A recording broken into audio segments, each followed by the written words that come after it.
In this series, I will be unpacking the concepts of the Bhagavad Gita. My inspiration for the series came from the audiobook by Jack Hawley, The Bhagavad Gita, a walkthrough for Westerners. I will be referencing Jack's book, as well as other Bhagavad Gita resources found online. I've included relevant links in the description below. This series will be my further exploration and personal understanding of the Gita. I hope you find this to be beneficial for you and your personal journey. Chapter 1. The Despondency of Arjuna. To set the stage, the Bhagavad Gita is a chapter within a larger story, the Mahabharata. This chapter conveys a conversation between the divine and a prince named Arjuna. And during this conversation, Arjuna is given the answer to the ultimate question: what is the meaning of life? The story takes place on a battlefield as a great war is about to begin. Krishna is the guide and charioteer for his dear friend Arjuna. Arjuna is a prince who is at war with his cousin. In this war, Arjuna represents the divine virtues such as truth, justice, right action, and compassion, while his cousin represents the three gates to hell, which is desire, greed, and anger. This war represents a metaphor for the war each of us faces in our daily lives. Making matters complicated for Arjuna is the fact that within the army of his cousin are many of his beloved teachers, family, and friends, including his grandfather, the field commander Bhishma. As the war is about to begin, Arjuna asks Krishna to draw the chariot to a position where he could view both the armies. As his eyes fell upon many of his beloved people within the army of the enemy, Arjuna falls into despair and drops his weapons. Slumped in defeat and sorrow, Arjuna declares he will not fight. Now it is worth noting at this point that Arjuna is actually a great and renowned warrior. He has a powerful arm on his side, he has a good chance of winning, but he doesn't see the cost of lives lost on both sides as being worth the cost of any goal. I would not kill them, even for 3 worlds. Why then for this poor earth? It matters not if I myself am killed. It is at this moment of Arjuna's greatest despair that Krishna assumes his true role as the ultimate teacher. Chapter 2. Sankhya Yoga, the Path of Knowledge. Krishna, seeing Arjuna overwhelmed with compassion, his eyes dimmed with flowing tears and full of despondency, consoles him. He reminds Arjuna of the reputation he has built as a noble and fearless warrior. If he refuses to fight, he will never be respected again, and all those around him will believe him to be a coward, destroying the respect he has worked so hard to build. Arjuna argues that he will not be able to live with himself if he has to kill his teachers or even his cousins. Rather would I content myself with a beggar's crust than kill these teachers of mine, these precious noble souls. To slay these masters who are my benefactors would be to stain the sweetness of life's pleasures with their blood. Arjuna begs Krishna for guidance. Lord Krishna replies, "The wise grieve neither for the dead nor the living. There was never a time when I was not, nor you, nor these princes. There will never be a time when we shall cease to be." As the soul experiences in this body infancy, youth, old age, and finally death, it then passes into a new body. Death pertains to the body and not the Atma. The Atman, which is the spirit or soul within, which pervades all that we see, is imperishable. Nothing can destroy the spirit. It was not born, it will never die, nor once having been, can it cease to be. Unborn, eternal, ever-enduring, changeless, yet most ancient, the spirit does not die when the body dies. As a person discards their old clothes and puts on new, so the spirit throws off its worn-out bodies and takes fresh ones. Be not anxious about these armies, Arjuna. The spirit in man is imperishable. Those external factors which bring cold and heat, pain and happiness, joy and sorrow, they come and go. They are not permanent. Endure them bravely, O Prince. The hero whose soul is unmoved by circumstance, who accepts pleasure and pain, profit and loss, victory and defeat with equal measure, only they are fit for immortality or immersion in the divine. Remember that one's Svadharma, or duty in life, is the highest service to the Atman, or true self within. For a warrior such as you, one's duty to fight against evil, greed, cruelty and jealousy is your highest duty, and you must not shy away from it. Arjuna, I have given you a brief explanation on the Atman. Now listen carefully, and I will explain a practical method, Karma Yoga, by means of which you shall break through the bondage of all action. On this path, endeavor is never wasted, nor can it ever be repressed. Even a very little of its practice protects one from the cycle of death and rebirth. You have the right to work or action in this world, but do not be attached to the fruits of your labor. While no one can deny you the outcomes of your action, you can refuse to be attached or driven by these rewards. It is only the petty-minded who work for reward alone.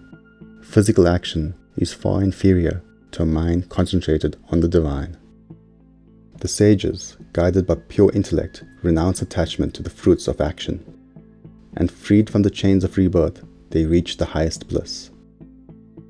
Arjuna asks, My Lord, how can we recognize the saint who has attained pure intellect, who has reached this state of bliss and whose mind is ready?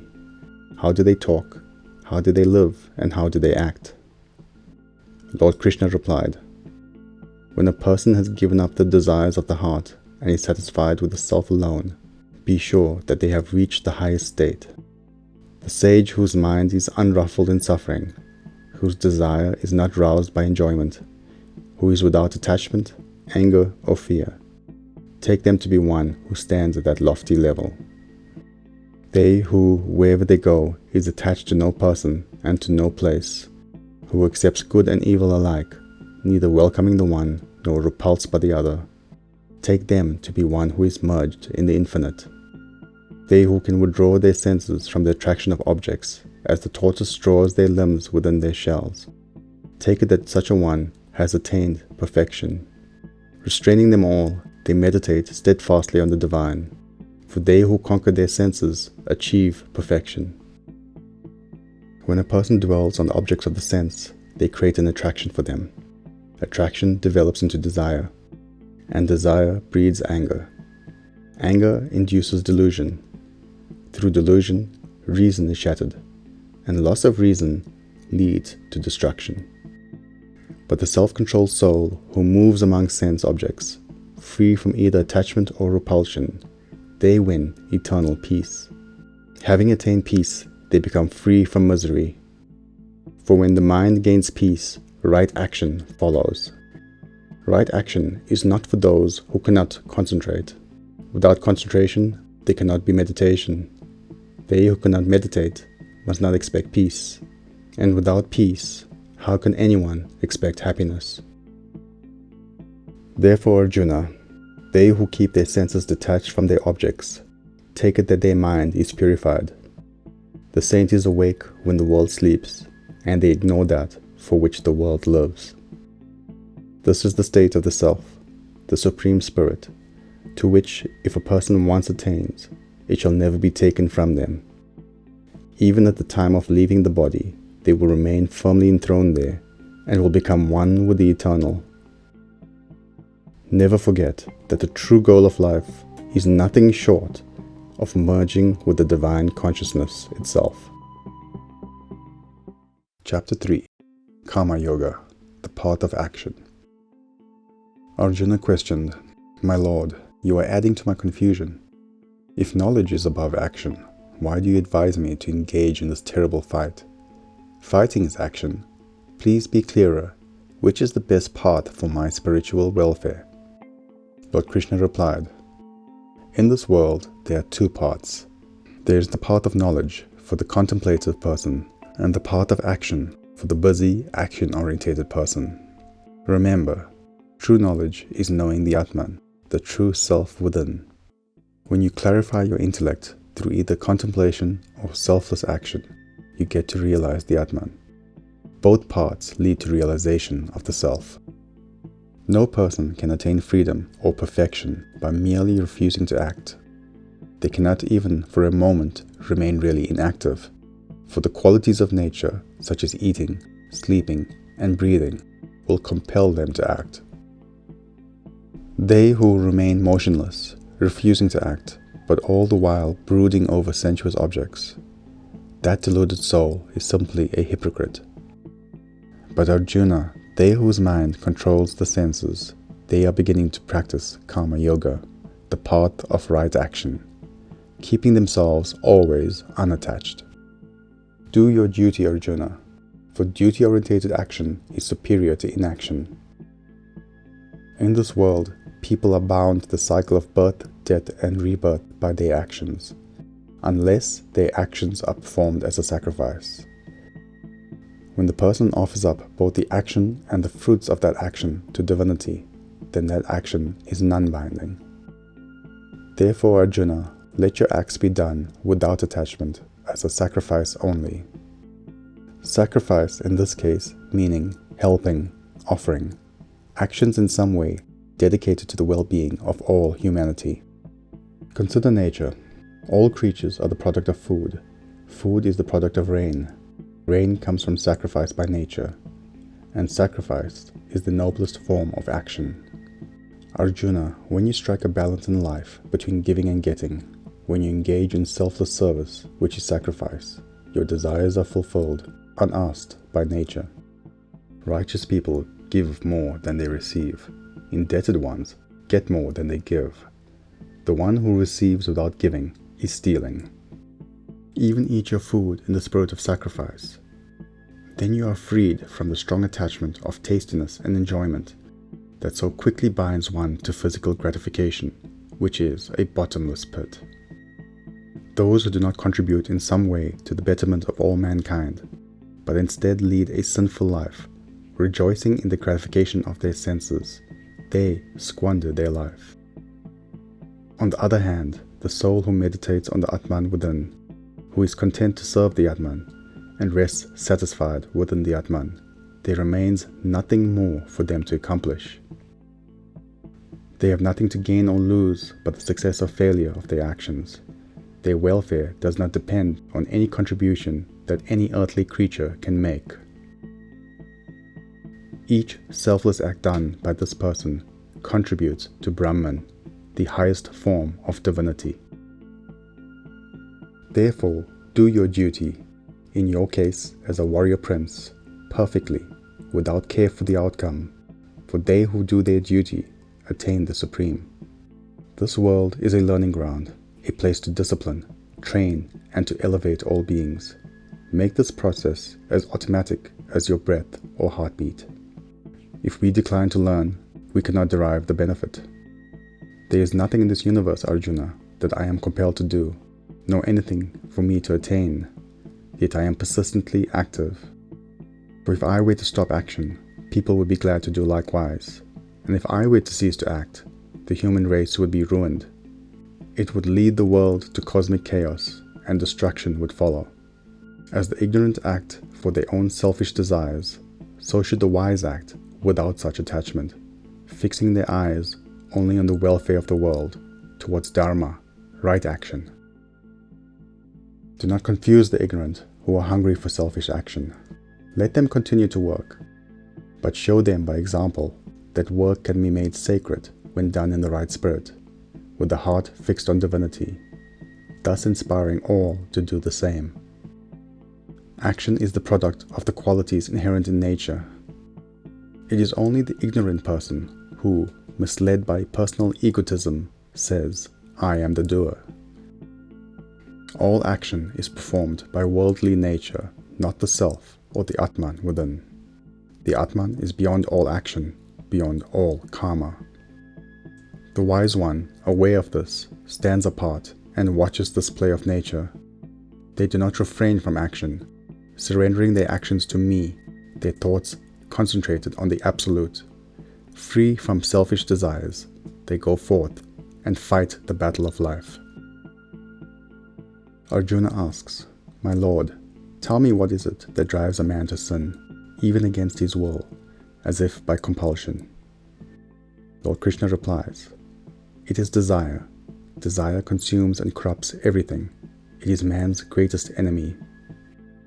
As fire is shrouded in smoke, a mirror by dust, and a child by the womb. True knowledge is concealed by desire. Selfish desires are bottomless pits. The more you feed them, the more they crave. And anger is always linked with desire. The desire-anger combination is your most formidable enemy in life. Desires are enemies when directed outward, but allies when pointed inward towards divinity. To spiritually advanced people, desire is like the smoke, and it is easily blown away to reveal the light of knowledge. For worldly caught people, desire is more like the dust that requires vigorous wiping so that the light can shine. For really dull persons, desire so enfold them, they are like the embryo, buried in the darkness. Only time and a new birth will bring light.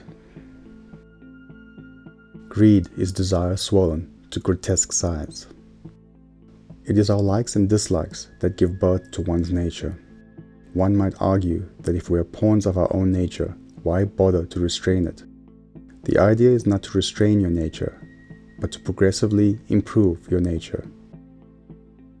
The senses are powerful, but beyond the senses is the mind. Beyond the mind is the intellect. And far beyond and greater than intellect is the Atman. Therefore, Arjuna, first control your senses and then slay desire, so that the Atman can shine. Chapter 4. Jnana Karma-Sanyasa Yoga. Integrating knowledge, action, and renunciation. Lord Krishna said, I taught these same eternal truths to Surya, the sun god. He passed them on to his son Manu, the earliest man, and he to his son Ikshvaku, the very first king, so that he could better handle his worldly duties. Handed down through the ages, eminent sages learnt these great secrets, but in time the right people became scarce, and it was forgotten. It is the same ancient path I now reveal to you, since you are my dearest friend. It is the supreme secret. Arjuna is puzzled. My lord, Surya and those others were born eons before you. How could you have revealed it to them? Lord Krishna replies, Arjuna, people say the sun rises and sets. In truth, it is always there, always eternal. In the same way, to human perception, I have been born into this earth again and again, from time to time, as have you, Arjuna. All of my existence as eternal Atma are known to me, but you in this present lifetime have forgotten yours. Whenever goodness and dharma, that is right action, weaken, then Arjuna, I reincarnate myself, to re-establish the balance of goodness over wickedness, to explain the divine plan and model for life. I am reborn from age to age. They who realize the divine truth concerning my birth and life are not born again, and when they leave their body, they become one with me, the Atma. Howsoever mankind try to worship me, so do I welcome them. By whatever path they travel, it leads to me. To those who see me as their master, I welcome them as my disciple. To those who see me as friend, I approach as friend. Even to those who see me as enemy, I approach as enemy. All paths lead to me, divinity. At the beginning, I established the 4 groupings of society according to the natural distribution of qualities and instincts for the more harmonious operation of society. Know, Arjuna, that although all people are at their core one, there are differences within them based on their karma, the consequences of their past actions, and their natural makeup. And know that even though I am the author of these distinctions, I, the Atma within, am untouched by them because I am beyond all karmas, all consequences of my actions. What is action and what is inaction? It is a question which has bewildered the wise. But I will declare to you the true wisdom of action, and knowing it, you shall be free from bondage. It is necessary to consider what is right action, what is wrong action, and what is inaction. They who can see inaction in action, and action in inaction, is the wisest among humankind. They are a saint even though they still act. For whatever they undertake is free from the motive of desire, and their deeds are purified by the fire of wisdom. Having surrendered all claim to the results of their actions, always contented and independent, they are not bound by their actions. The truly wise act without scheming for the fruits of their actions, and are therefore without inner turmoil. This breaks the chains of karma. All their selfish desires have been consumed in the fire of knowing that they are not the body or the doer, but are indeed the Atma, the true self within. Even the greatest of sinners, if they turn to me in true devotion, becomes one with me. As fuel thrown into the fire becomes fire, there is nothing in this world so purifying as wisdom, and they who are perfect saints find that at last in their own self. Hold spiritual wisdom as your highest goal, Arjuna. Make your faith deep, restrain your senses. Then you will arrive at this wisdom quickly and achieve the perfect peace of divinity. The ignorant, uninformed about Atma and without faith, waste their lives. Through their disbelief, they alienate themselves from the self, and thus from true unity with others. As miserable people, they cannot be happy in this world or any world beyond. But the person who has renounced their action, offering it to the divine, who has cleaved their doubt in two by the sword of wisdom, who remains always enthroned in the Atma, the true self within, are not bound by their acts. Though they are ever occupied with action, karma cannot taint them. Therefore, cleaving asunder with the sword of wisdom the doubts of the heart, which your own ignorance has engendered, follow the path of self-knowledge, and arise, O Prince. Chapter 5. Sannyasa Yoga. Renunciation in Action. Arjuna said, My Lord, at one moment you recommend the path of knowledge, or renunciation of action, and another the path of desireless, or right action. These seem to conflict. Which of these is definitely better for me? Lord Krishna replied, Renunciation of action and the path of right action both lead to the same goal, which is liberation, moksha. But Karma Yoga, the action path, is better for you, Arjuna, as it is for most people. Many spiritual seekers assume they should withdraw like a sannyasi, renunciate, and they may for a time be blessed with tranquility, but most often it is merely the ego masquerading as quietism. The person of selfless action, who feels neither desire nor aversion, and does not yearn for one thing nor loathe another, is the true renunciate.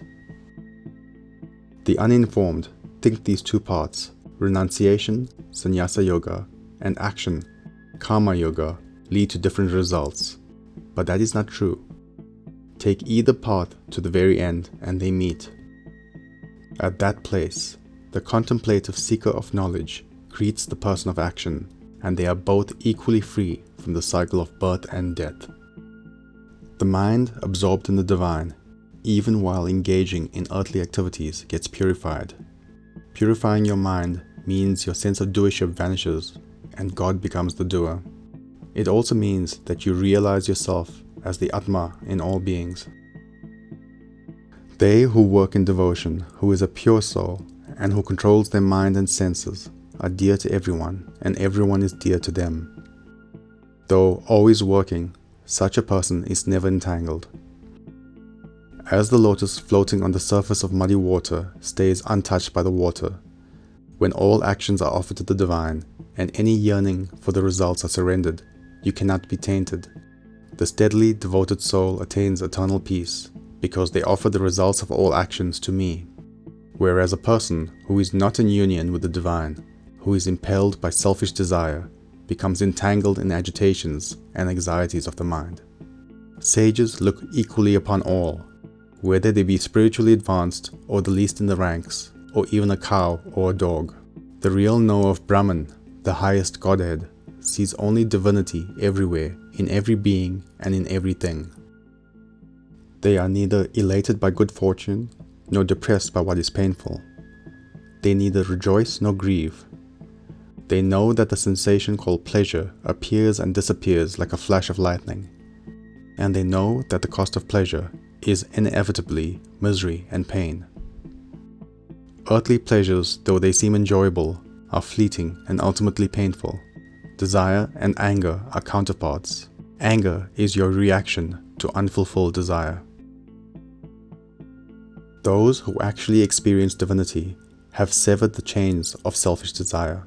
Through constant, intense effort, they have taken charge of their minds and bodies, and are actually above desire, anger, and greed. They now dwell in their true self, experiencing eternal bliss everywhere. The process for vanquishing the mind and senses consists of shutting out the external world, focusing one's gaze on the center of spiritual consciousness between the eyebrows, and gradually equalizing the ingoing and outgoing of breath. Then, with the body, mind, senses, and intellect under control, without desire, fear, and anger, realization of the Godhead comes. Ceaselessly think only of me, Arjuna. Know that I, the Godhead, Brahman, am the object of all worship and the receiver of all offerings. Know that I am the source of all and the friend of all. Knowing this, you come to the place where all paths meet and you achieve lasting peace. Chapter 6. Dhyana Yoga, Controlling the Mind and Senses. Krishna continues, the person who works in this world without needing or expecting reward is both a sannyasi, true renunciate, and karma yogi, action yogi. But the person who merely refrains from acting in this world is neither of these. You cannot just discard worldly duties. You must do them to the utmost extent of your human capacity for excellence. Arjuna, renunciation is in fact what is called right action. No person can become spiritual without renouncing all desire.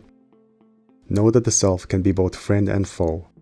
A friend when used to conquer the mind, senses, and body. A foe when it drags one into the mind, senses, and body. True self, Atma, is the ally. The ego-mind self is the enemy.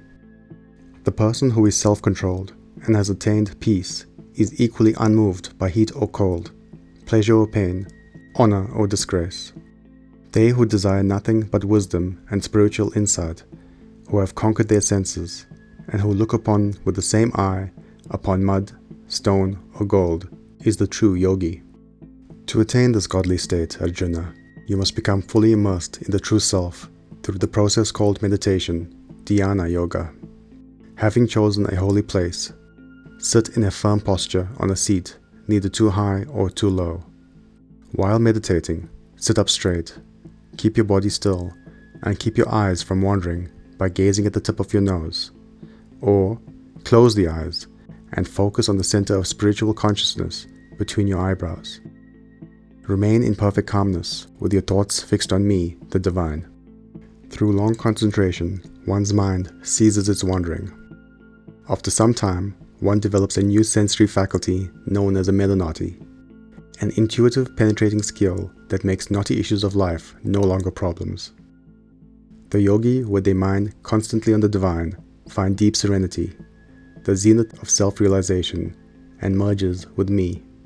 Meditation is not for they who eat too much or too little, or for those who sleep too much or too little, but for those who regulate their food and play, who is balanced in action, in sleep, and in waking. It shall dispel all unhappiness. When the mind, completely controlled, is centered in the Atma within and free from all earthly desires, then that person is a true yogi. They who see me in everything, and everything in me, shall never be forsaken, nor shall they lose me. Arjuna interrupts, I do not see how I can attain the state of calmness which you speak of, Krishna. My mind is restless and stubborn. It is like trying to control the wind. Lord Krishna replied, You do know the nature of the mind, Arjuna. It is fickle and extremely difficult to restrain. But with practice and renunciation, it can be done. It is not possible to attain self-realization if a person does not know how to control themselves. But for they who, striving by proper means, learn such control, it is possible. Arjuna asks, They who fail, whose mind falls from spiritual contemplation, who does not attain perfection but retains their faith, what of them, my Lord? Lord Krishna replied, Spiritual work is never wasted. There is no destruction for them, either in this world or the next. No evil fate awaits they who tread the path of righteousness. Having reached the worlds where the righteous dwell, and having remained there for many years, they who have slipped from the path of spirituality will be born again in the family of the pure, benevolent, and prosperous. Or they may be born in a family of spiritually advanced, though a birth like this is indeed very difficult to obtain. Then the experience acquired in their former life will revive, and with its help they will strive for perfection more eagerly than before. Then, after many lives, the student of spirituality, who earnestly strives and whose sins are absolved, attains perfection and reaches the supreme. The yogi moving towards divinity is deemed more highly evolved than ascetics who practice severe penance, higher than the learned ones who know the scriptures, and above the ritualists who perform their rites seeking favors. All of these are to some extent still entangled in desire. Know that the true yogi has chosen a great yet attainable ideal in life, to turn Godward, to constantly and consciously move towards divinity. Chapter 7. Jnana-Vijnana Yoga, Knowing and Experiencing Divinity. Lord Krishna said, "Listen, Arjuna, and I will tell you how you shall know divinity, me, in full perfection, practicing meditation with your mind devoted to me and having me for your refuge. For this you will need both knowledge of divinity, Jnana, and wisdom of divinity, Vijnana. I will give these to you. One learns knowledge through the senses and mind. One gains wisdom through direct practice. Knowledge knows it at an intellectual level. Wisdom realizes it fully and is able to apply it in daily living. Once you combine both of these, there is nothing more you need to know in this world. Only one person in many thousands seeks full God knowledge, and of these, only one in many thousands truly gains it. The rare ones who do attain this level of knowing become indistinguishable from divinity and thus achieve liberation. Know, Arjuna, that I have two aspects, a lower and a higher. My lower self is the realm of nature, Prakriti. This is comprised of 8 basic components: earth, water, fire, air, ether, mind, intellect, and ego. Beyond this world of nature, I have a second, higher aspect that is distinct from all nature and yet interacts with it. This is my spiritual realm, Purusha. Purusha is the life force, the source of consciousness in all beings, and animator of all life. This power supports and sustains the entire universe. All is strung upon me as rows of pearls upon a thread. Arjuna, I am the fluidity in water, the light in the sun and the moon. I am the mystic syllable Om in the Vedic scriptures, the sound in ether, the virility in man. I am the fragrance of earth, the brilliance of fire. I am the life force in all beings, and I am the austerity of the ascetics.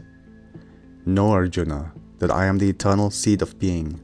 I am the intelligence of the intelligent, the splendor of the resplendent.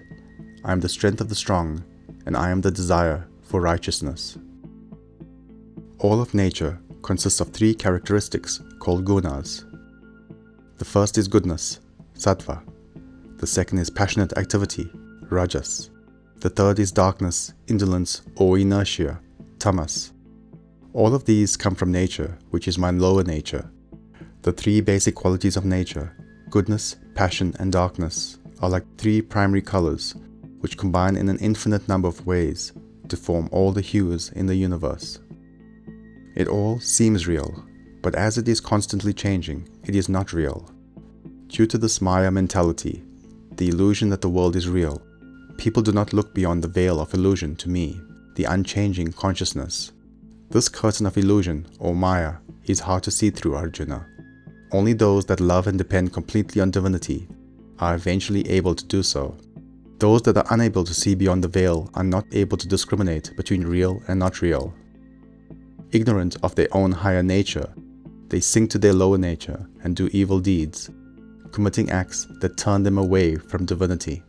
4 types of people seek a connection with me. 1. The world-weary, people who worship God for the alleviation of physical or mental agony. 2. The seekers of happiness through worldly things, people who pray to God to obtain wealth, family, power. 3. The the seekers of spiritual advancement, people whose motive for connecting with divinity is to gain knowledge and experience to aid their self-realization. 4. The wise, people who know the Atma, self, who know that God alone exists and whose impulse is for the divine and nothing else. Of these, the last is the highest, because they know my truth and are devoted to me. The first three are still attached to the worldly objects or mental states they desire. All four types are noble, because any reason for turning Godward will in due time lead to spiritual transformation, and is therefore ultimately good. The wise, however, stand foremost. As fuel thrown into the fire becomes fire, the wise, absorbed in me, becomes one with the Godhead. Others, hoping to fulfill worldly desires, drift to lesser gods and offer rituals and rites. It is quite easy to get to these limited deities, but the rewards are correspondingly small. True devotees of the Supreme Godhead give no thought to worldly things. And yet, Arjuna, whatever form of God people choose to worship in good faith, it is I, the Godhead, who makes their faith steady and unwavering. I do this to help them evolve stage by stage along their spiritual paths. People of little wisdom do not understand my supreme immutable existence, and they think of me only as a finite figure. I do not reveal myself to them. Very few can see through this veil of illusion called Maya that I hold in front of me. If individual souls do not know their own truth, Atma, how are they to know the truth of God, the cosmic soul? Know that I, the Godhead Brahman, the Adi-Atma, preside over the entire cosmos, including the physical universes, Adibhuta, and the spirits who handle all sacrifices or offerings, Adiyatna.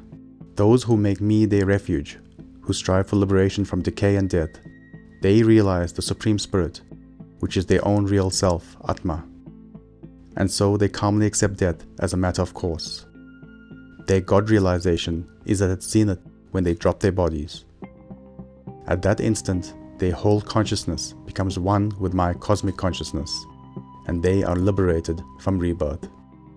Chapter 8. Aksara Brahma Yoga, the Eternal Godhead.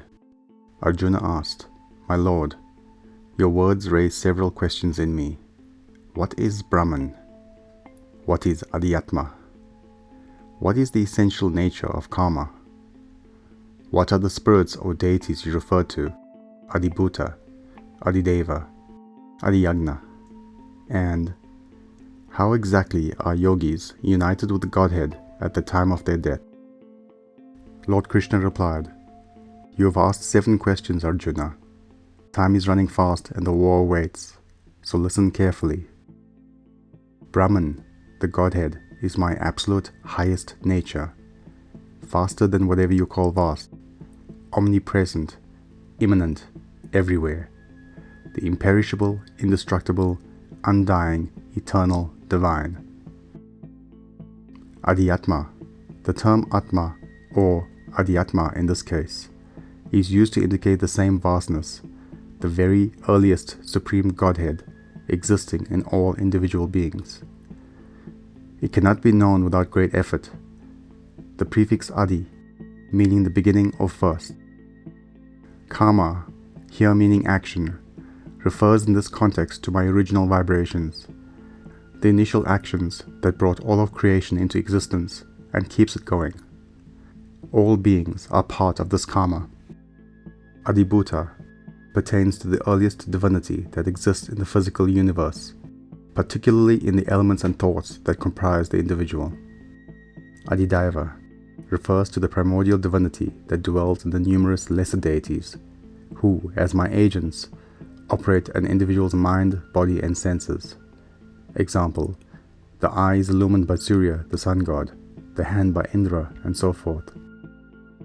Adiyagna refers to the earliest divinity in the act of giving, the primordial spirit of selfless sacrifice that flows throughout creation. Regarding your final question, whoever remembers me at the time of death will come to me. That person's consciousness will merge into my cosmic consciousness. The sum total of your thoughts and feelings throughout your life condensed into a single state of mind at the time of departure from the body. You assume a particular mental makeup at the instant of your death. Whatever occupies your attention throughout life will inevitably be your consciousness at the time you die, and to that realm of consciousness you will go. Then, sometime later, that same mental structure is manifested back into the world. This is what's called the next birth. Throughout life, prepare for the death moment. The moment of death does not mean some future instance in time. It means this very moment, as any moment may be your last. So, treat each as your last, as your thought at that instant is the foundation on which your next birth is assembled. Live in a state of constant spiritual awareness. Do everything for God. Think of the divine every minute. Do your earthly duties well, but simultaneously be aware at every moment of the Godhead. Do your duty, Arjuna. Fight, but do it with your heart and mind fixed on me. Then you will surely come to me. Through constant practice called Abhyasa Yoga, living becomes a lifelong meditation on the divine. This becomes a habit of the mind. This is how one finds God and goes to God. At the time of death, one should close down the gates of the senses, place the mind in the shrine of the spiritual heart, focus all life force energy upwards to the center of consciousness between the eyebrows, and repeat the syllable Om, which represents me, Brahman, the Supreme Godhead. This is the very essence of my teachings. The way to merge with me, Brahman, is to constantly, steadfastly, relentlessly remember me, always, at every moment of your life. In this way, you are ever prepared for your end. Remember that one's death is not some future instance. It could be at any time. One's next birth depends on how one's death takes place. The point is not to hope for a good birth, but to aim for a good death. Those great souls that have perfected their lives and come to me are no longer subject to rebirth into yet another lifetime. Avoid birth and you avoid death. Chapter 9. Raja Vidya, Raja Guhya Yoga. Royal Knowledge and the King of Secrets. Lord Krishna said, "Since you are so receptive, Arjuna, I will now reveal to you the greatest and most profound of secrets. Having this knowledge will liberate you from the sorrows of worldly existence. This is the royal road of ultimate knowledge, the King of Secrets. It is easy to practice and a joy to behold. Once you know the secret, you cannot lose it. They who have no faith in this teaching cannot find me. To cynical people with trifling objection, this secret is a closed book. They are compelled to return to the cycle of death and rebirth. I, Brahman, the Supreme Godhead, in my unmanifested, invisible form, pervade everything and every creature in the universe. I am the origin of everything that is and is not. All beings in all the worlds exist in spirit within me and depend on me, yet I am in no way limited by them.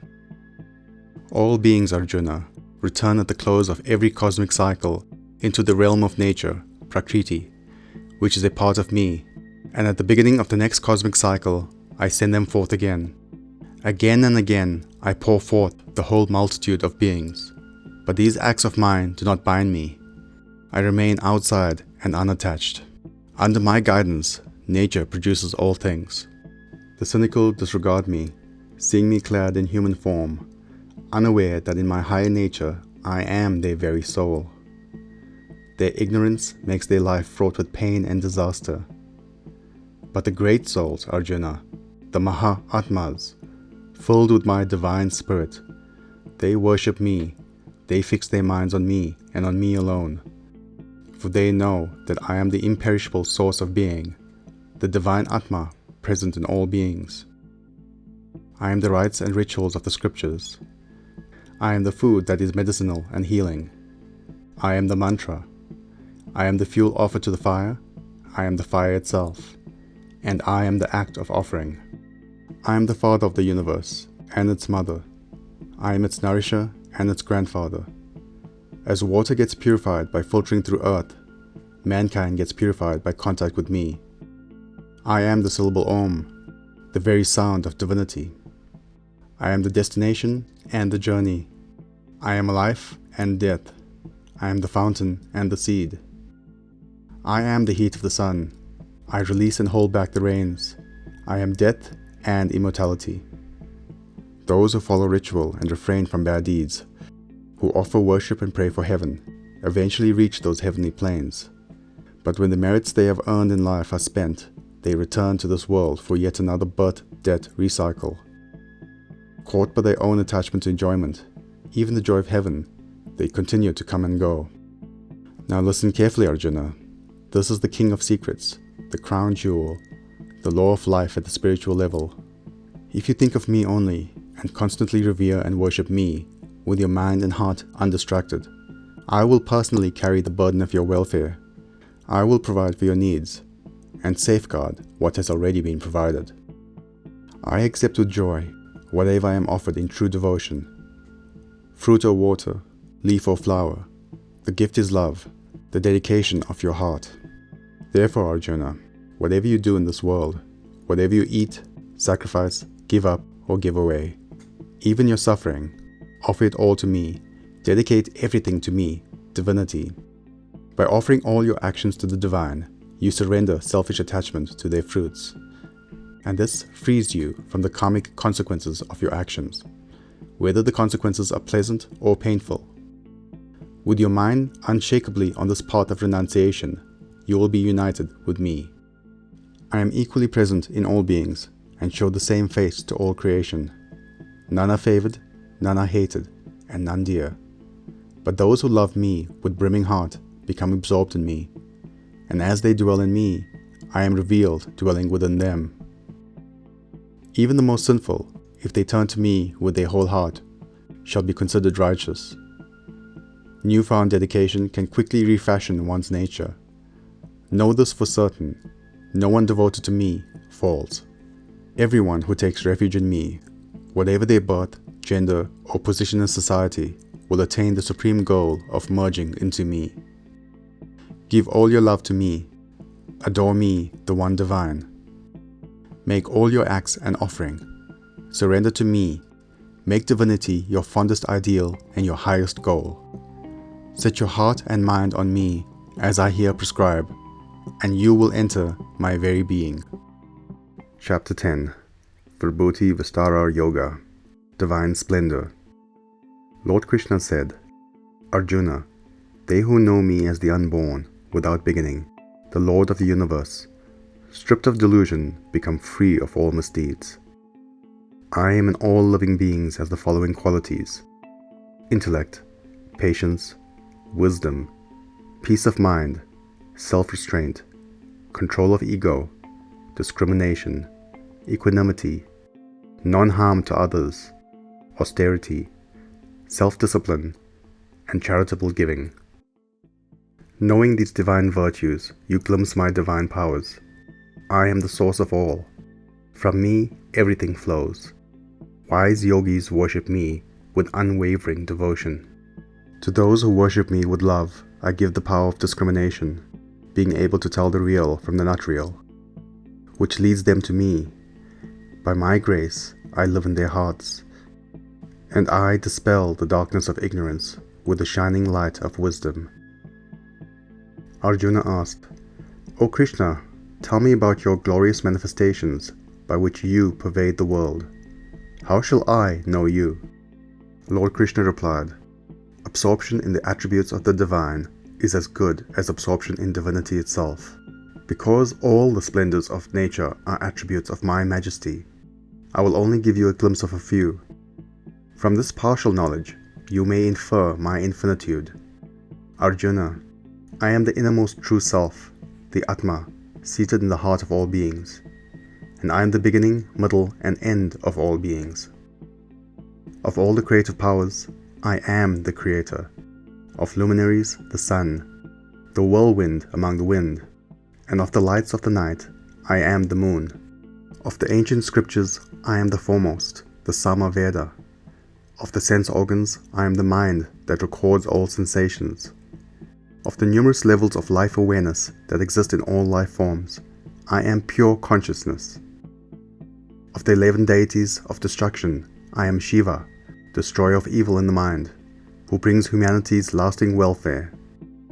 Of the 8 elements in the structure of nature, I am fire, the one who brings warmth and life. Of all the bodies of water, I am the ocean into which the rest merge. Of sacrifices, I am the most potent, japa, repetition of the name of the divine. Of all utterances, I am Om, the most sacred of sound symbols. And of fixed stationary things, I am the Himalayas. Of the trees, Arjuna, I am the holy fig tree, Ashvata, which represents the upside-down tree of life, with its roots above in spirit and its branches below in the earth. Of weapons, I am God's thunderbolt, which descends on the wickedness. Among instincts, I am the procreative urge. Of those who keep records, I am the unfailing reckoner, time itself. Of animals, I am the lion. Of birds, I am the Lord's eagle, Garuda. Of the 4 purifiers in nature, I am the wind, which purifies the other purifiers. Of those that wield deadly weapons, I am Rama, who uses these weapons only for the good of humanity. Of all fish, I am the shark, the most powerful. Among rivers, I am Ganges with its sanctifying water. Of all things created, Arjuna, I am the beginning, the middle, and the end. Of all humanity's instruments for inquiry and debate, I am pure logic. Of time, I am the eternal present. I am all-devouring death. I am the origin of all that shall happen. I am fame, fortune, speech, memory, intellect, constancy, and forgiveness. Even among deceitful practice, I am the roll of the dice. I am the splendor of the splendid. I am victory. I am effort, and I am the purity of the pure. I am Krishna among the Vishnu clan, and Arjuna among the Pandavas. I am the scepter of rulers, the strategy of the conquerors, the silence of mystery, the wisdom of the wise. I am the seed of all being, Arjuna. No creature, moving or unmoving, can live without me. There is no end to my divine manifestations. What I have described to you is a tiny glimpse into my glories.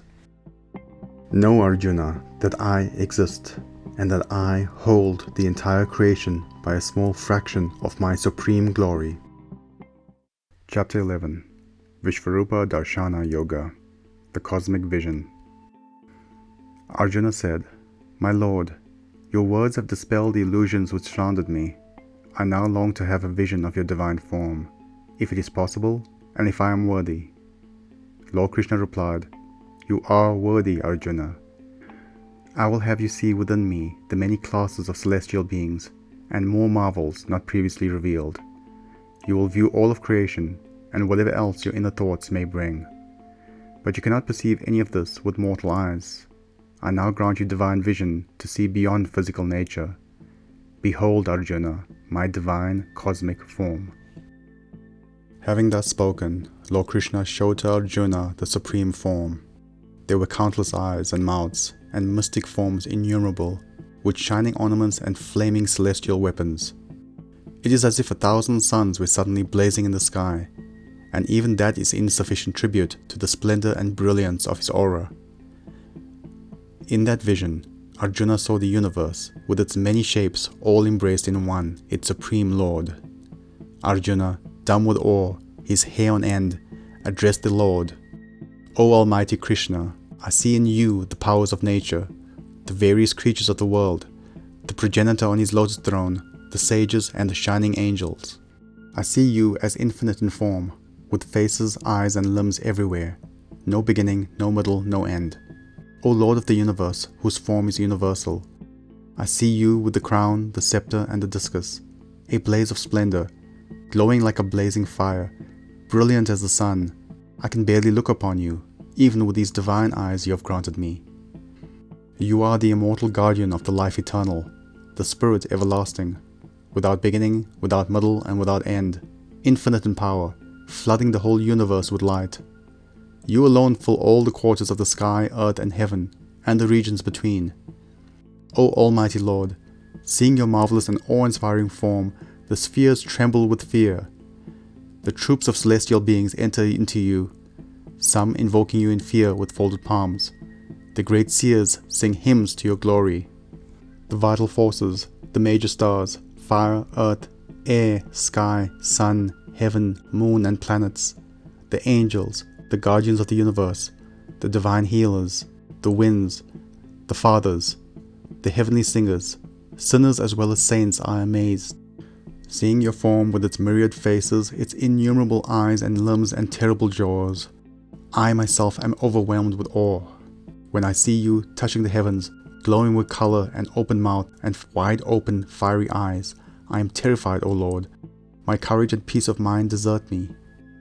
When I see your mouths with their fearful jaws like glowing fires at the dissolution of creation, I lose all sense of place. I find no peace. Be merciful, O Lord. I see all the sons of Dhritarashtra. I see Bhishma, Drona, and Karna. I see our warriors and all the kings who are here to fight. All are rushing into your awful jaws. I see some of them crushed by your teeth. As rivers flow into the ocean, all the warriors of this world are passing into your fiery jaws. All creatures rush to their destruction like moths into a flame.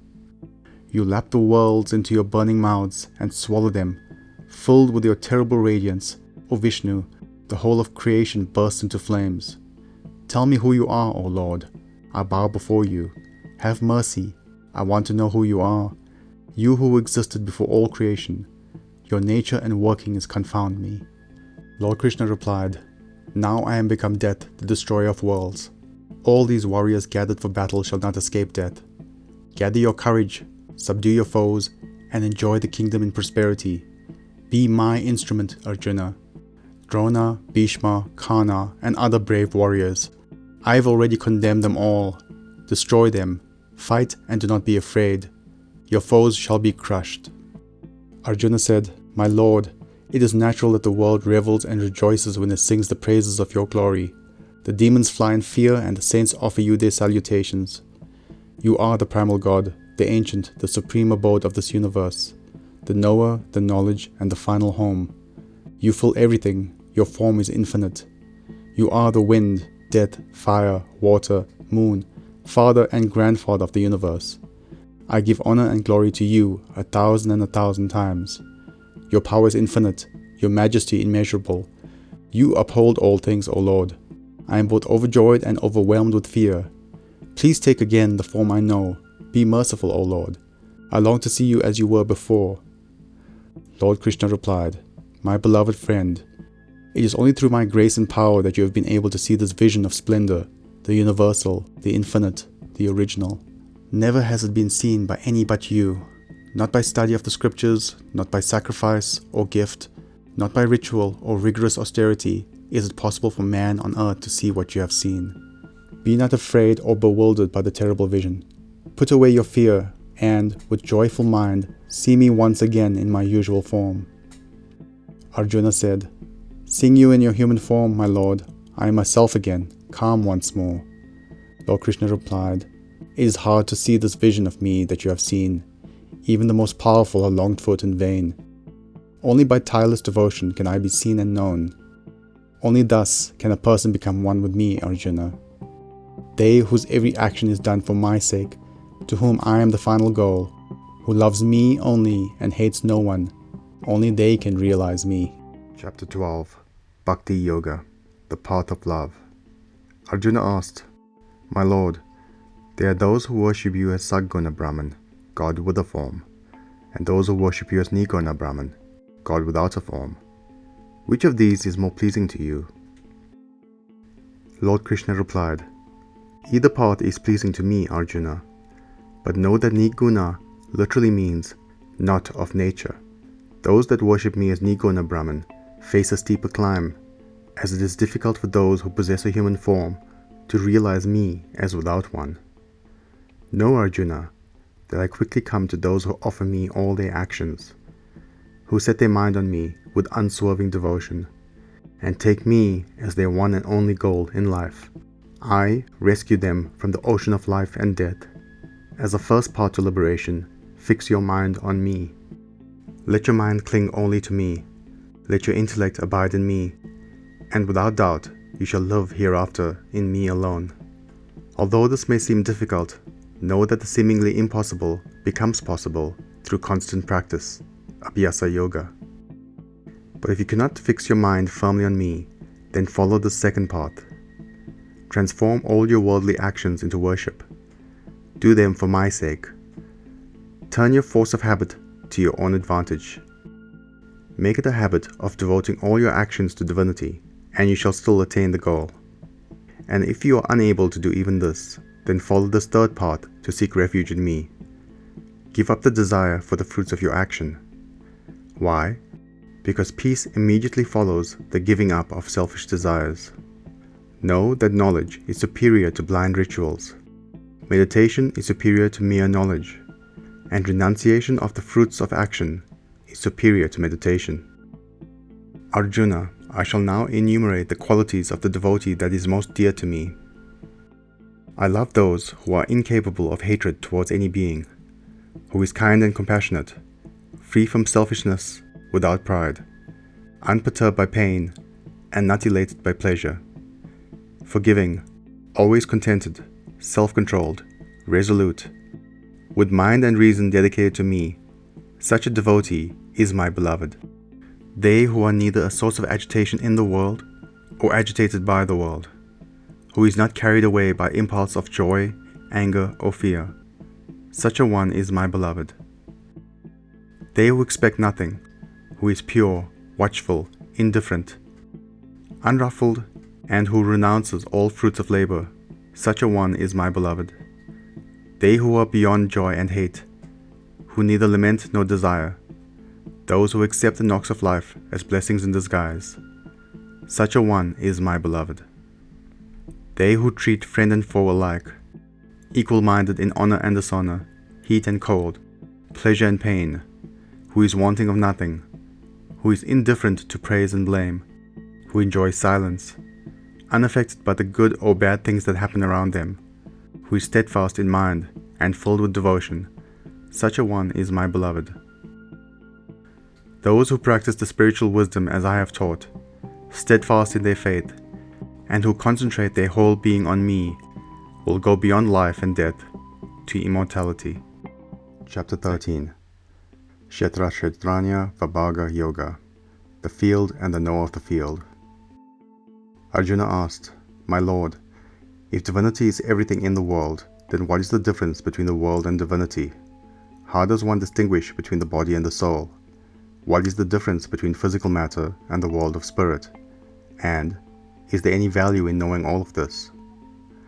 Lord Krishna replied, Arjuna, when you know the true nature of the material world, your grief is destroyed.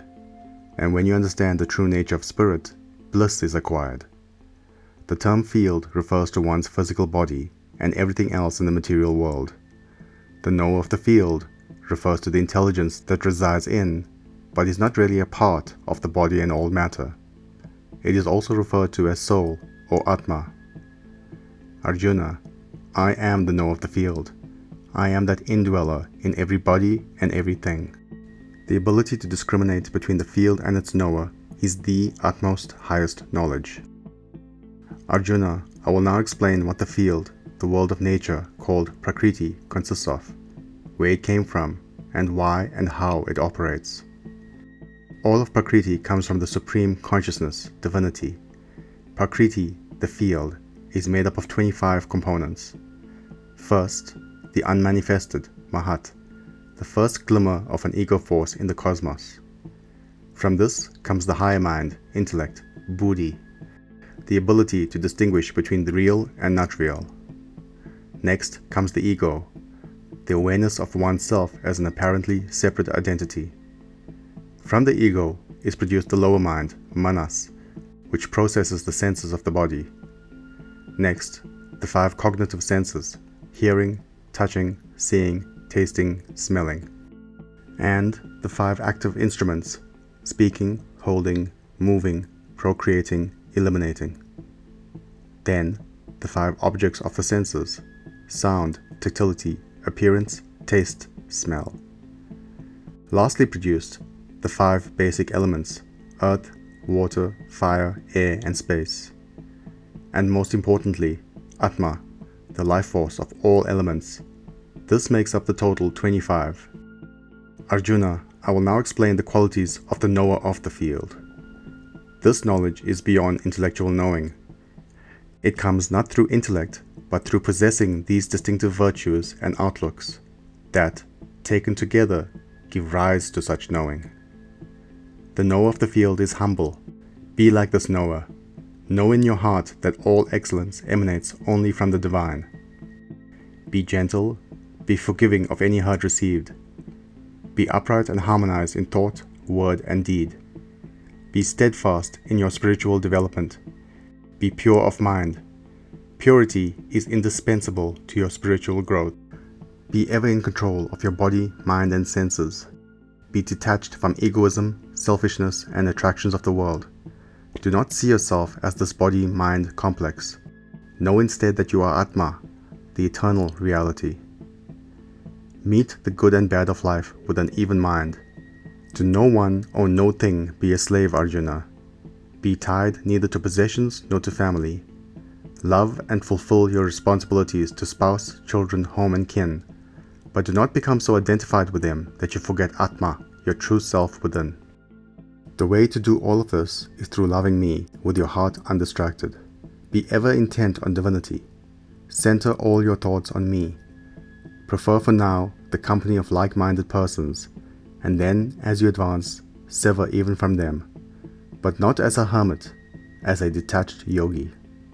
Grow in wisdom through diligent inquiry into the nature of self and non-self.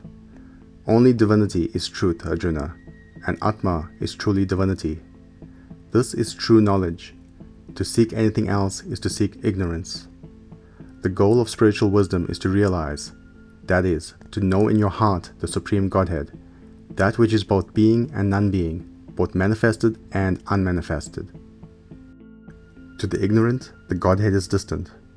To knowledgeable people, the Godhead is very near. It appears to be many, but it is one, undivided. The Godhead, Brahman, dwells in each and every heart, beyond the darkness of ignorance. It is the true self within. It is the sole goal of knowledge, and it is knowledge itself. Devoted people who grow to understand this profound truth are worthy to be united with me. Know that all of physical nature evolves from consciousness, and know that all of nature are permutation and combinations of the three guna qualities: calm goodness, sattva, passionate action, rajas, and dark lethargy, tamas. The cause of your body is nature, but the cause of your aliveness, that is, your experience of being an individual, is spirit. This spirit self, the jiva, takes residence in a material body and forgets its true nature, which is Atma, and mistakenly identifies itself with that body. Thus it becomes attached to nature, to the gunas. While the individual is a mixture of all three guna qualities, the one to which it is most attached dominates, and the individual becomes that type of person. Example, becoming a generally calm or sattvic person, or an active rajasic person, or a lethargic tamasic person. As the individual is now a part of nature, it is bound to participate in repeated births and deaths. And yet, remember, Arjuna, that the spirit dwelling in the individual body as Atma is truly Brahman, the Godhead. When you have directly experienced the Godhead, Brahman, you will not be born again, because then you will truly know that the Divine One is beyond all this natural world of Prakriti and Gunas. The fire of this great knowledge will burn out all your karmas, and there will be no more motivating force within you to create another birth. Thus unburdened, you in the state called Jivan Mukti will duly perform all your duties in the world and yet watch life in total peace. The paths to this great knowledge are several. Some realize it through building mind power through meditation, Dhyana Yoga. Others do it by sharpening the intellect through acquisition of knowledge, Jnana Yoga. And yet others through performing selfless action, Karma Yoga. Whatever the path, if successfully walked, it eventually develops pure, single-minded love for God, Bhakti Yoga, union with God through devotion. When one reaches this level of absolute divine love, one reaches the end. For those unable to grasp any of these paths, there is yet another way. By diligently and faithfully listening to their spiritual teachers and worshipping the divine as instructed, they too will eventually pass beyond the wheel of birth and death. Remember that whatever comes into existence, whether thing or being, is a result of the union between matter and spirit, the field and the knower. When the matter part of this union falls in death, the spirit part remains standing.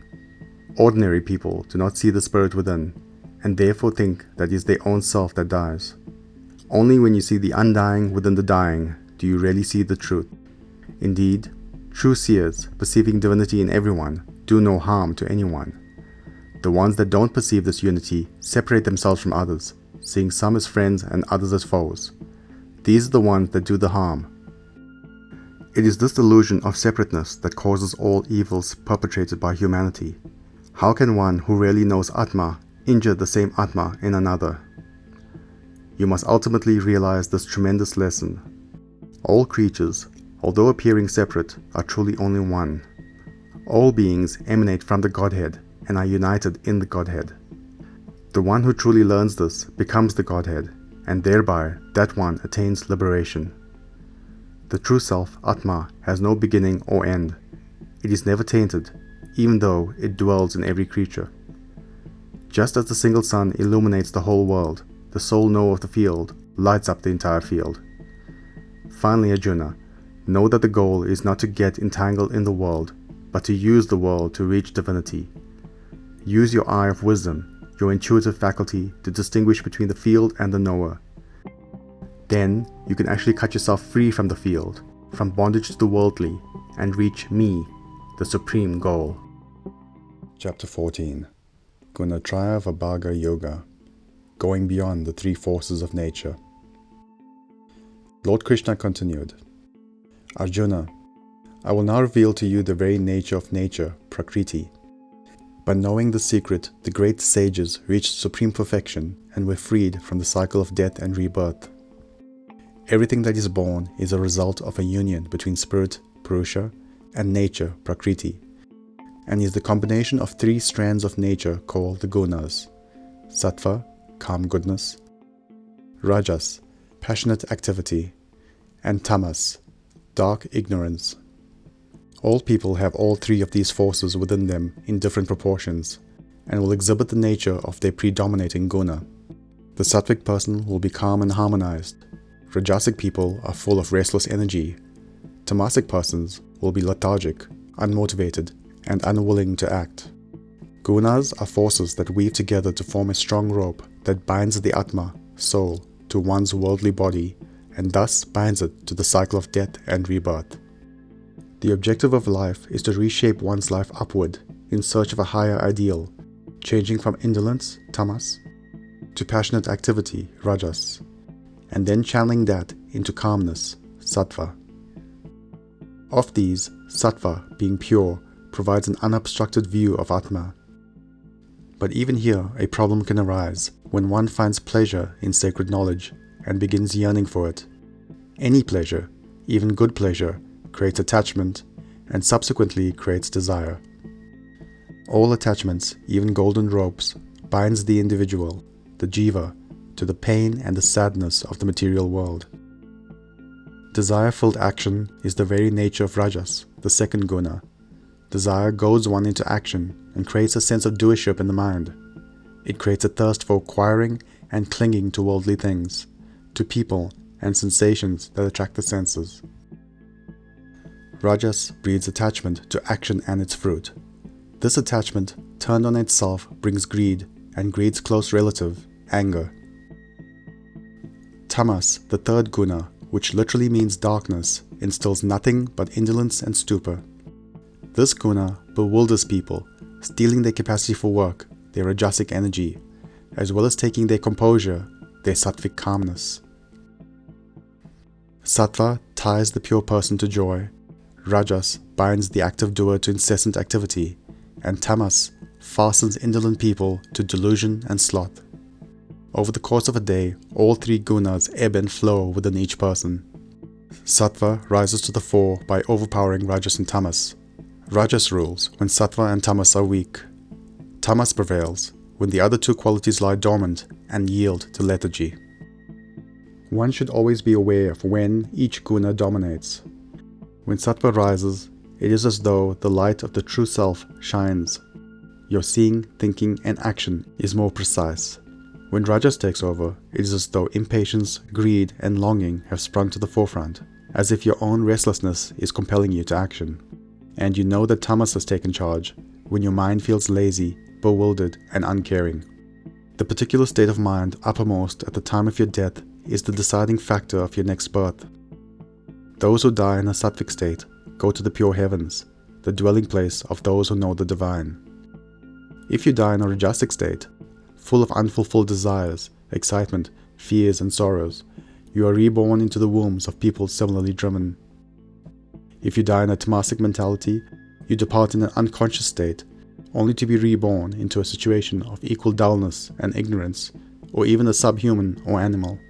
Always seek to move to the next higher level, from tamas to rajas to sattva.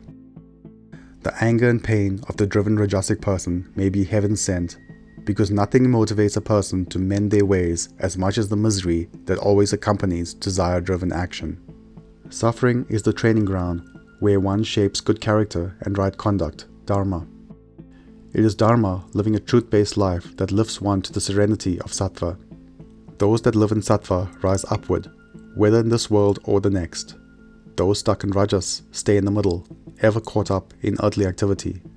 Those mired in tamas sink even lower. Remember that the gunas are nature, prakriti. The purpose of life is to outgrow the two inferior guna forces, to reach the serenity of sattva, and then to ascend even beyond sattva. The person who climbs beyond all three guna states is in essence transcending nature itself. This person enters the realm of pure consciousness and attains the supreme bliss of my being.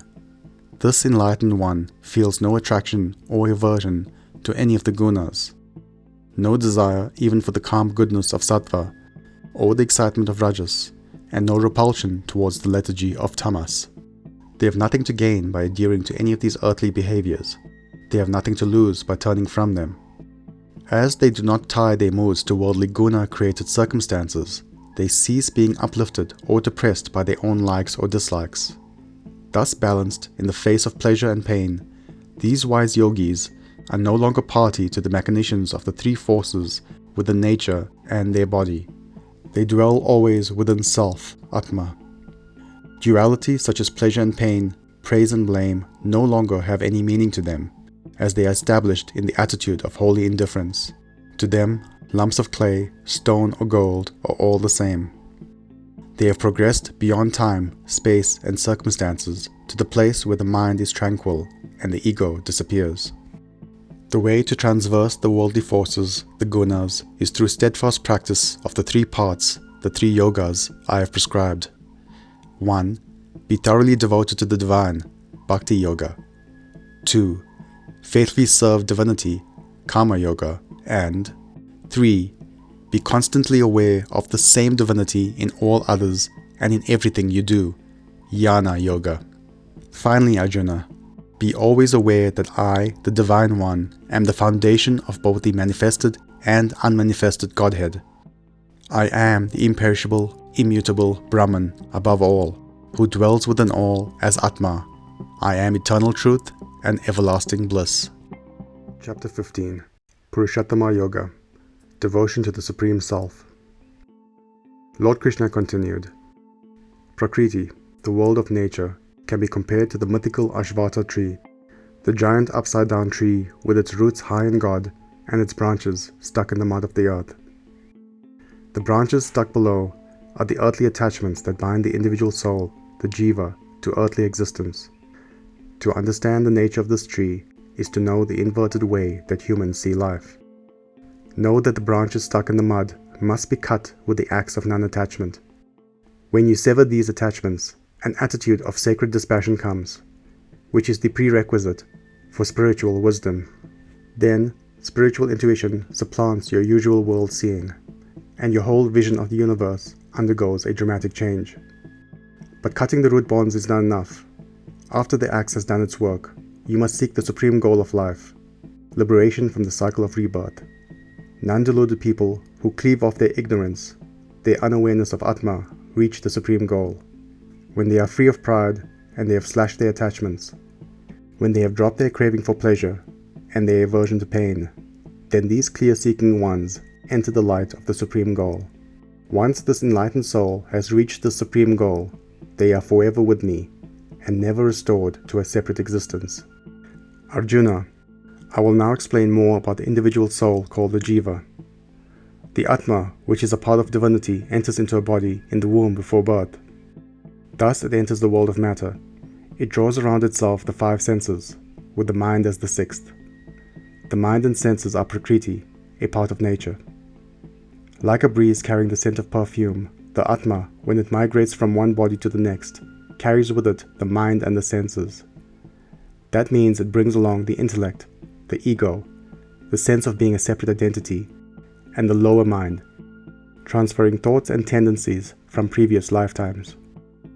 The individual soul, now called Jiva Atma, because it has drawn the senses around itself, experiences the desires, the pleasures, and the pains of the world.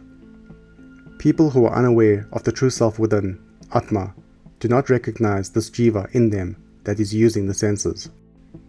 As the senses are limited to the mind level, these people are incapable of comprehending Atma, which is above the mind. Yogis, however, possessing the eye of wisdom or intuitive faculty, do see me, their Atmic self within. To obtain this eye of wisdom, you must do two things. 1. Surrender your ego, and 2.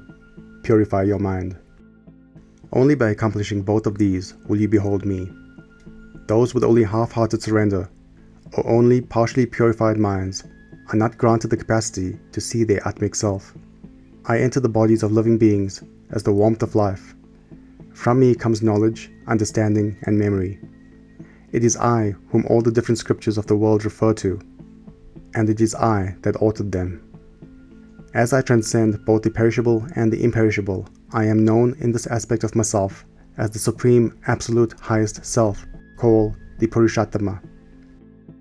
There is only one reality, Arjuna. Those who know and see the supreme level of self in me know and see the truth. These enlightened souls devote themselves to me with full hearts. I have revealed this most profound of truths to you. The one who grasps this great secret will become enlightened. All duties and missions in life, and the goal of millions of years of evolution will have been achieved. There is no higher knowledge. That person has done what has to be done. Chapter 16. Daivashra Sampavibhaga Yoga, the divine and the demonic path. Lord Krishna continued, Arjuna, I will now describe the qualities of people with divine tendencies and those with degenerate or demonic tendencies. First, these are the divine traits: fearlessness, purity, steadfastness, charity, control of senses, sacrifice, study of scriptures, austerity, straightforwardness, non-injury, truthfulness, absence of anger, renunciation, calmness, not slandering, compassion, not coveting, gentleness, modesty, not fickle, vigor, forgiveness, fortitude, cleanliness, no hatred, no pride. All of these are the cardinal virtues that reveal the true nature of human beings, their divinity. On the other hand are the 6 degenerate or demonic qualities, behavior or moods that render a person less than human: pride, pompousness, vanity, anger, harshness, absence of discrimination between right and wrong. The divine behaviors on the longer list lead to liberation. The degenerate behaviors lead to more time on the wheel of death and rebirth. Do not be concerned, Arjuna. You have brought divine qualities into this lifetime. Look more closely at degenerate behaviors, not to dwell on negatives, but to guard against them. Degenerate beings, because they have no sense of right conduct, dharma, do not know what they should do or not do. There is no purity in them. If asked why they carry on in such a detestable way, they argue that the scriptures are a lie, that God is dead or never existed, that the universe is a dog-eat-dog place with no moral foundation. They contend that what exists in the world is merely an outcome of lust or just an accident. Holding this distorted viewpoint in their minds, they become enemies of the world and serve a negative purpose. Without thinking of the consequences of their actions, they cause destruction and suffering. If left alone to their self-indulgence, they would heedlessly destroy the world. Stuffed with endless, insatiable desires, they are arrogant, vain, and prideful. They live in delusion and chase blindly after evil, after those things that lead to suffering. They are blindly certain that gratifying their own lust is all there is to life. They are bound on all sides by scheming, greed, and anger, because being hurtful themselves, they attract hurtful people to themselves. They amass and hoard wealth for the sole purpose of indulging senses and whims. Grabbing for riches and power governs their every thought and move. Self-conceited, stubborn, rich, proud, and insolent, they make a display of their patronage. Puffed up by power and conceit, swayed by lust and wrath, these wicked people hate me who is within them as I am within all. They spiral downward into the painful hell of their own foul minds. Stuffed until choking with pride and conceit, drunk with their own wealth, they make lavish offerings to the gods only for show and fame. I condemn them to continuous, miserable, and godless rebirth, according to their karma. So reborn, they spend life after life, enveloped in delusion, and they never reach me, but degenerate into still lower forms of life. The main causes of this depravity are the so-called three gates to hell: desire, greed, and anger. Any one of them is enough to bind you to this darkness, so abandon all three. Those who finally pass these three dark gates and turn to divinity do eventually reach me, the supreme goal. In fact, progress can be rapid once the degenerate person turns their aggressive energy towards me and takes the divine way. The function of the scriptures is to guide people towards living a perfected life on earth and repeatedly reminding them of the goal, which should be nothing short of achieving divinity itself. Let the scriptures tell you what you should and should not do. Know what the right choices are and live up to them. It is simpler than you think. When you are firmly on the path to enlightenment, there is no conflict at all between what you do and what the scriptures advise. Chapter 17. Shraddhatraya-Vibhaga Yoga, the three kinds of faith. Arjuna asked, "My Lord, there are those that have faith but no elaborate knowledge of the scriptures. What would be their fate in life? Is the nature of their faith purity, sattva, passion, rajas, or ignorance, tamas?" Lord Krishna replied, "People are the sum total of the beliefs they hold in their heart. There are indeed various kinds of faith, and one's faith corresponds to one's nature. Each person has one of the three guna qualities as their dominant trait, sattva, rajas, or tamas. The individual's faith conforms to their dominant trait. Those of sattvic nature revere the gods in heaven. Rajasic people worship power and wealth, even though they may not acknowledge those as their gods. Tamasic people worship spirits of the dead, ghosts, and hurtful deities, those with negative qualities and those that do harm. There are those that perform severe acts of penance that harm the body and senses, and outrage me, the Atma within. They may seem to be of faith, but know that such acts are harmful to one's spiritual progress. There are other matters that bear in one's spiritual faith. One's eating habits play a part in it, a fact that few recognize, and the way in which one performs the three main spiritual disciplines: 1. Sacrifice, yajna, or offering up; 2. Purification, tapas, or austerity; and 3. Charity, dhyana, or almsgiving. These also influence one's spiritual development. Food. You are what you eat, and you eat based on what you are. Sattvic people consume pure, mild, and nourishing foods that strengthens them physically and brings pure thoughts and mental cheerfulness. Their foods are fresh, juicy, soothing, and agreeable to the body's digestive system. Rajasic people are drawn to spicy, hot, bitter, salty, acidic, and burning food. Like the people that consume them, this food produces pain, grief, and disease, and hinders spiritual attainment. Tamasic people are drawn to old, overcooked, stale, impure, empty, and dead foods with no nutritional value. This food returns these qualities in kind to the eater. The three types of spiritual discipline. Now, Arjuna, pay attention to the three types of spiritual discipline: sacrifice, purification, and charity, with regards to the guna qualities. First, sacrifice, yajna, the loving offering, is sattvic when it is offered as a sense of duty, with no desire for reward or attachment to the fruits of the offering. Sacrifice, which is performed for the sake of its results, the benefit it will bring, or for self-glorification, is rajasic. Tamasic people offer empty sacrifice, devoid of solemnity or faith. Next, purification or tapas. The goal of purification is not punishment but refinement, to shift from human existence to divinity. There are three main methods of purification. 1. The refinement of one's thoughts. 2. The refinement of one's words. 3. The refinement of one's actions.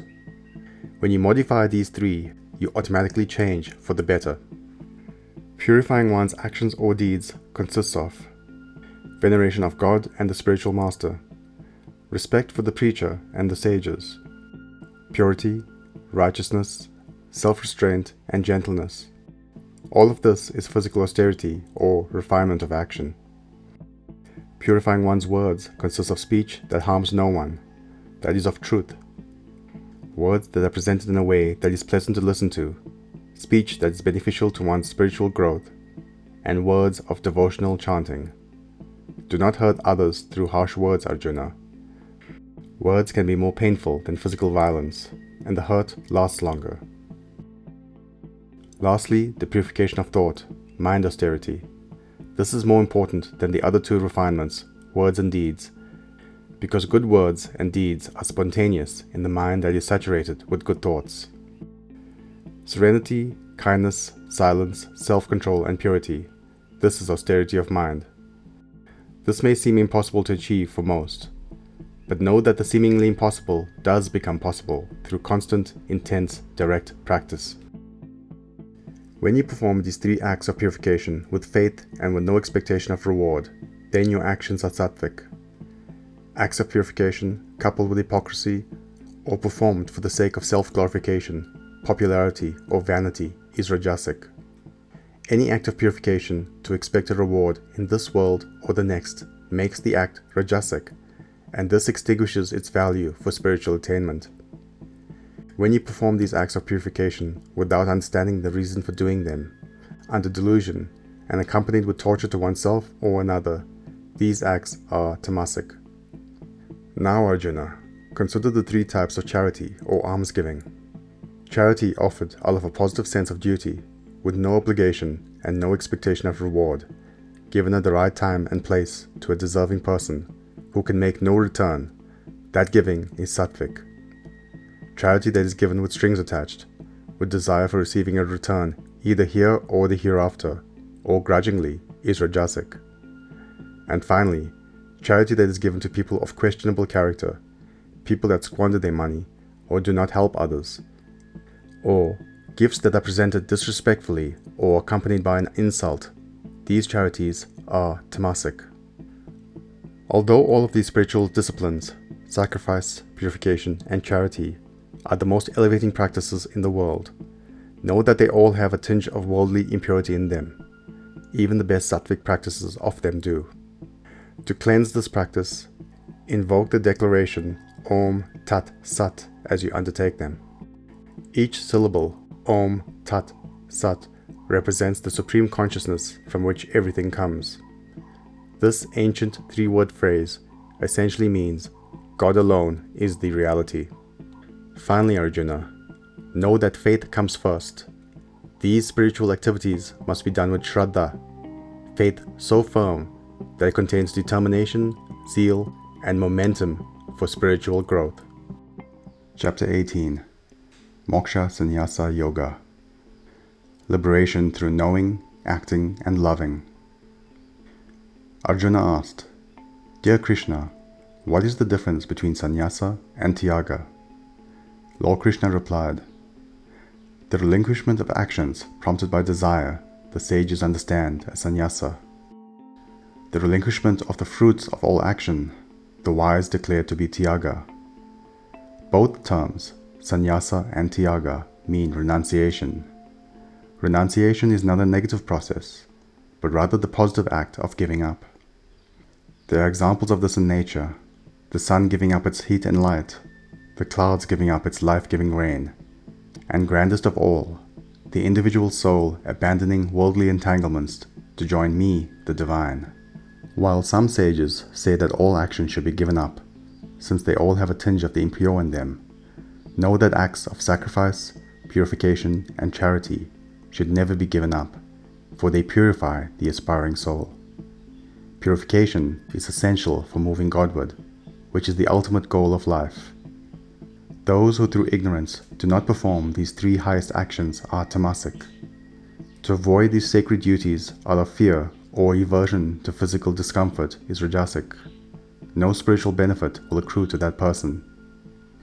But when one engages in these activities for duty's sake alone, without attachment, with no desire for any reward, then the action is sattvic.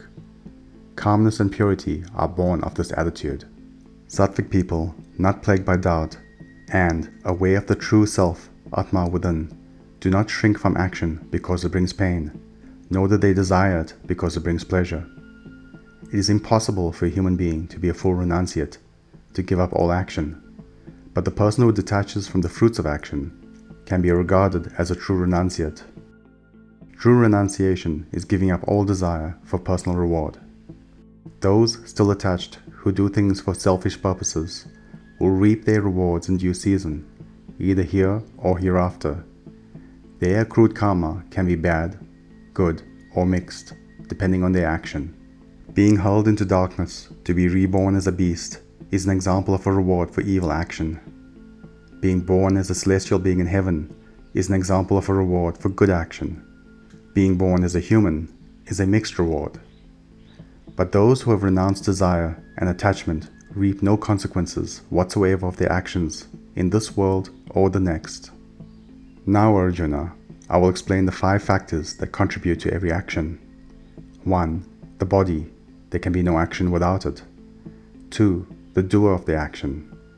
3. The various senses. 4. The effort, the emotional energy involved in the doing. And 5. The presiding deity manipulating all these instruments, including the unseen destiny, the effect of past and present karma, prarabdha. These 5 factors are involved in all human activity, whether in action of thought, word, or deed, and whether the action is right, dharmic, or wrong, adharmic. People commonly believe that the self, Atma, is the doer of action. But Atma has nothing to do with any of the 5 factors of action. The Atma performs no acts, no work at all, is eternal and pure, wholly unattached to the world of matter, prakriti, where all action takes place. The sense of doership belongs to the ego, the mistaken sense rooted in the mind that you are an entity separate from Atma. Spiritually involved people understand the true self within. To them, worldly activities, such as in your case, killing or being killed, are modifications of prakriti, the realm of nature. Nature is really the doer of all actions. As they are firmly aware of this, yogis rise above the turmoil and bondage of karma. Now, Arjuna, I will explain how the forces of nature, the gunas, interact with the 3 elements of action. 1. Knowledge. 2. Action. And 3. The doer. This interaction creates 3 types of knowledge, 3 types of action, and 3 types of doers. The person of sattvic knowledge knows the divinity of the self, sees divinity in all beings, knows the oneness of all creatures in the universe, and sees none of the separateness that others see. The person of rajasic knowledge perceives separateness everywhere and sees each individual as distinct from all others. He or she believes that there are as many separate souls as there are bodies. The person of tamasic knowledge has in reality no knowledge at all, only ignorance.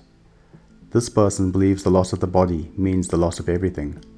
There is no subtlety of reason. Now consider the three kinds of action. Sattvic actions are in alignment with the scriptures and performed without attachment. These actions are done for duty's sake alone, not for pleasure or personal reward. There is no drudgery in sattvic work. Work, action, is rajasic when goaded by desire for the fruits of that action. Rajasic work entangles one in self-indulgent pursuits and requires large amounts of egoistic effort. This type of action hinders spiritual growth and yields sorrow. Actions are tamasic when undertaken blindly, without thinking or considering consequences. No thought is given to the merit of doing the action, and the doer has no notion of their capacity to accomplish it. Consider now the three types of doers. Sattvic doers see it all as work of the divine, and see themselves as but instruments of divinity. Thus, completely egoless, these doers are free of desire and attachment. They are ardent about the work to be done, and yet unaffected by success or failure. Rajasic doers are driven by desire for personal gain. They are greedy and destructive to the point of cruelty, and joyous or despondent depending on the success or failure of their acts. Tamasic doers are inattentive, unconcerned, lethargic and lazy. Indolence and procrastination are their main features, along with deceitfulness, maliciousness, and dishonesty. Also consider, from the perspective of the gunas, two additional qualities: intellect and firmness of mind. Intellect refers to the faculty of discrimination, buddhi. Firmness of mind, dhati, refers to the strength of conviction and courage on the spiritual path. Listen now as I describe the levels of intellect and then the levels of firmness. Sattvic intellect, buddhi, discriminates between truth and non-truth, real and not real. It knows the difference between action, karma, and inaction, akarma, and knows what helps or hinders spiritual progress. The sattvic intellect leads one Godward. The rajasic intellect also discriminates, but wrongly. It has a distorted understanding of right and wrong, rationalizing that the ends justify the means, no matter how selfish or hurtful. Greed, passion, anger, and fear cloud its vision. It stays mired in base worldly life instead of guiding one upward. The tamasic intellect, wrapped in ignorance and enveloped in darkness, simply cannot discriminate. Goodness appears bad, while evil seems good. It understands life in a perverted way. The tamas-dominated intellect drags one ever downward. Now consider the 3 degrees of firmness of mind, dhati. Sattvic firmness is an absolute unwavering devotion to the divine, a deeply profound resolve to move toward and merge in God. Rajasic firmness of mind is similarly resolute, but holds fast to the desires for pomp, power, property, and prestige, or even to the attachment of virtuous living. If turned Godward, this resolve could lift you towards the Supreme, but directed towards worldly enjoyment, it condemns you to repeated lifetimes of turmoil and pain. Tamasic firmness is born of ignorance, lack of purpose, and lack of fortitude. In the absence of discrimination or understanding, the only resolve in tamas is to eat, drink, and sleep away one's time. We can also understand happiness in terms of the 3 gunas. Many people search for happiness in life, but few find it. The true happiness I speak of here comes only after long dedicated practice. Those who achieve this happiness end all sorrow in life. Listen, Arjuna, to the 3 classifications of happiness. Sattvic happiness is the serenity of mind that meditation brings, the sweet joy that comes with self-realization. Like all things good, it is hard work at the beginning, but sheer joy later. That is, bitter poison at first, but sweet nectar in the end. You find this joy inside through abhyasa, steady practice. Rajasic happiness is just the opposite. Nectar at first, but poison in the end. It is temporary pleasure obtained from the contact of your senses with objects in the world. Give in to this happiness, and you invite the pain that always accompanies it. Tamasic happiness is a non-comprehending sleep-like existence, bitter at both the beginning and the end. The only pleasure in this existence is the meager satisfaction of sleep. or the perverse enjoyment that comes with idle pursuits or neglect of duty. There is nothing, anywhere on earth or in the higher worlds, which is free from the three gunas, for they are born of nature, Prakriti. Even Brahma, not Brahman, Brahma, the creator, is not truly liberated, because his action of creating takes place through the guna material of nature, which connects him to nature. So, from Brahma on down to a blade of grass, all living things are connected with Prakriti. Prescribed duties in society. Arjuna, I have mentioned the importance of doing one's duty. Now I will describe the nature of prescribed duties. The responsibilities of people in the various segments of society can be divided into 4 general headings: seers, leaders, providers, and servers. No particular group of people is superior to any other, but like limbs of the body, each has a respective role to play and function together for the harmonious working of society. These groupings are generally consistent with the conditioning of the individual's dominant guna, whether that conditioning is from this lifetime or previous lifetimes. Society's seers are the holy ones, in some societies referred to as Brahmins. Seers establish the moral character and spiritual underpinning of society. Their duties are generally of pure unmixed sattva, and are therefore congenial to a person of sattvic nature. The primary purpose of seers is to help transform society's exemplary human beings into godly beings. The primary purpose of society's leaders, referred to as Kshatriyas, is to help transform ordinary human beings into exemplary human beings. They are expected to guard the welfare and prosperity of society by serving the people. They must lead by inspiring people through a good example, and yet be ready to enforce their authority. Society's providers and servers are, respectively, the business people, referred to as Vaishyas, and the workers, referred to as Shudras. The combined responsibilities of these 2 groupings are to prepare, supply, and equip society with the goods and services it needs. Providers are charged with the activities of economics and commerce, such as growing food. Servers are foundation. They provide the strength and sinew of society. Although there are different expectations of the 4 groups, remember that the practices conducive to spiritual growth are within the competencies of all people in all groupings of society. Achieving the Godhead. All humanity is born for ultimately achieving perfection. Through being devoted to one's duties, each person will find this perfection. The person who bores his or her duty will never become fulfilled. Through doing work selflessly, with no attachment to the outcome, and doing it as an act of devotion to the divine, you attain fulfillment and spiritual perfection. Convert your earthly existence into worship. The one who does this is truly a yogi. Your nature dictates that you perform the duties attuned to your disposition. Those duties are your dharma, your natural calling. One should not abandon one's duties, even though they may seem tainted. True yogis perform their duties faithfully as acts of devotion to the divine, and thus free themselves of any contamination. Achieving perfection. Arjuna, I will now briefly profile the qualities that make the loving yogi one with me, Brahman, the Godhead. There is no higher achievement in life. Free your mind and heart of delusion. Be self-restrained. Give up the ego. Subdue your senses through steady will. Put aside the likes and dislikes so burdensome in life. Seek solitude. Eat but little. Lead a simple, self-reliant life, curbing your thoughts, speech, and actions. Be detached, impersonal. Engage your mind always in concentration, contemplation, and meditation on the Godhead. Cast from yourself all egotism, violence, arrogance, desire, anger, and attachment. Turn your back on luxuries and property. Possess very little, and shed any sense of mine. Be calm, at peace with yourself and all others. Thus united with me, tranquil of mind and heart, neither craving nor grieving anything or anyone, accept all people equally and serve me, divinity, in every living creature. Love me most dearly. Do not renounce action itself, but only the sense of doership. Thus, when engaging in worldly actions, be but an instrument of the divine.